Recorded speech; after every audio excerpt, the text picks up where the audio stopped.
एक रसिक लड़ रहा है भगवान से। एक तत्ववेत्ता भगवान से प्रेम की लड़ाई लड़ रहा है। कहता है, ऐ छलिया, तूने अब तक मुझे बहुत छला, बहुत धोखा दिया, बहुत 420 किया। अब मैं तेरी छलाई में नहीं आऊंगा। क्यों? इसलिए कि अभी तक तो मैं इसलिए छलाई में आया था कि तेरे छल को जाना नहीं था। अब तेरे जन ने यानी संत ने तेरे छल को बता दिया है। जब कोई जान लेता है किसी के छल को तो फिर उसके छल में नहीं आता।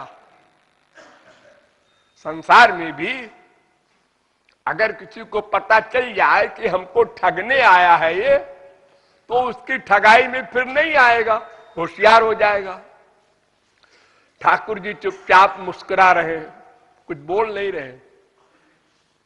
फिर आगे बोला, आपने मेरे पीछे माया लगा दिया। माया माया, ये माया क्या है? आपकी शक्ति है, आपकी पावर है माया।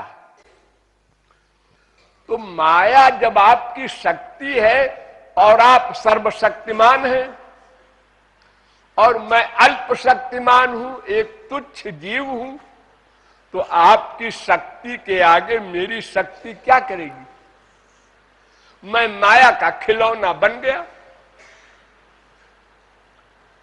अज्ञान युक्त हो गया, आपको भूल गया, अपने आप को भूल गया, अपने को शरीर मानने लगा।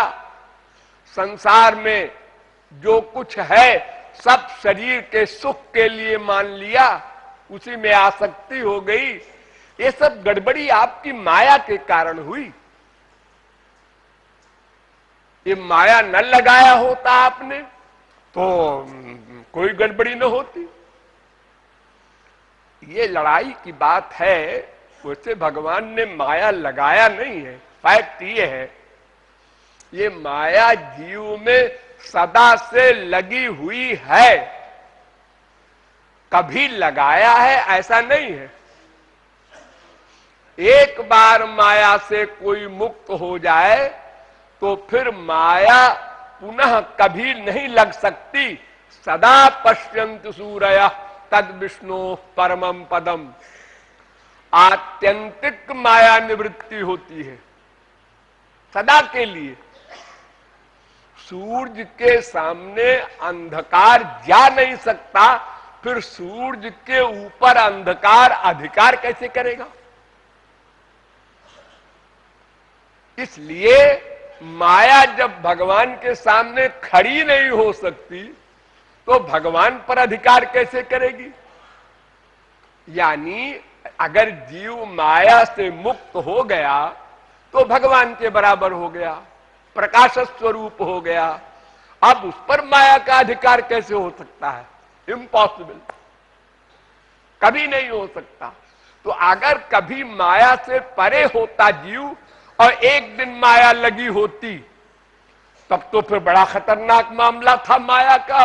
माया को हम भगवान से बड़ी शक्ति मानते और भगवत प्राप्ति का प्रयत्न भी क्यों करते? क्योंकि भगवत प्राप्ति करेंगे फिर माया लग जाएगी। इसलिए माया अनादिकाल से जीव में लगी है, लेकिन वो माया भगवान की शक्ति है, जीव भी भगवान की शक्ति है। इसलिए जीव लड़ रहा है कि चलो अनादिकाल से लगी है, लेकिन लगाया तुम ही नहीं होगा। अरे जबरदस्ती मैंने लगाया।